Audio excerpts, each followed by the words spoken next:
Using DJI's cutting-edge aerial technology, the MG1S enables intelligent operation planning through the latest Intelligent Operation Planning System. In this video, we are going to teach you how to use this Intelligent Operation Planning System. Power on the remote controller and enter the app. Tap Field Plan at the bottom left of the screen and wait until the GPS signal strength reaches 10 satellites.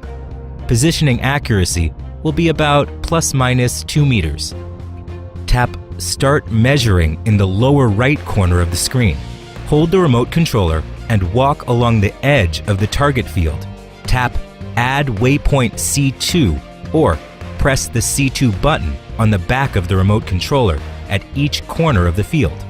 If there is an obstacle in the target field, tap Start Obstacle Measurement C1 or press the C1 button on the back of the remote controller.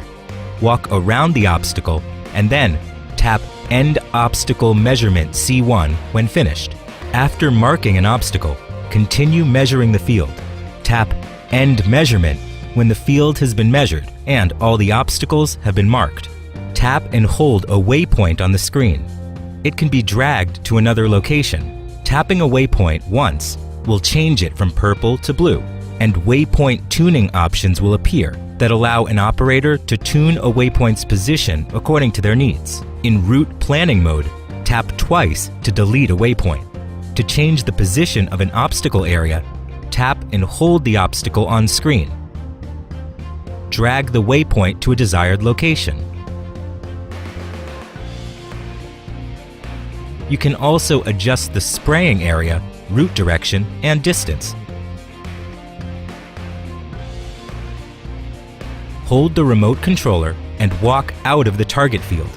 Find a conspicuous object as a calibration point, then tap Add Calibration Point C3 or the C3 button on the back of the RC to confirm. Tap Save Task, name the task, choose the target crop, and then tap Complete to exit field planning. Turn on the MG1S aircraft and remote controller. Here we use Mode 2 to demonstrate the process. Toggle the flight mode switch to F mode and use the app to calibrate the compass. Make sure every part of the aircraft is secure and fully functional. Fill the tank with some water to see if the spraying system works. If it doesn't work, adjust the valve. Tap Task List and choose a previously saved task. Tap Confirm to edit the current task by adjusting line width, height, or other parameters. Place the aircraft at the previously set calibration point and tap Rectify Offset on the screen. Tap Start after seeing the Set Work Mode prompt. Set a flight speed and pesticide usage amount and tap Confirm. If the takeoff point is wide and open, you can choose Slide to Take Off with a tap on the screen, or manually fly to the targeted height and tap Slide to Execute to start spraying. That's all for this MG1S tutorial video. Thanks for watching.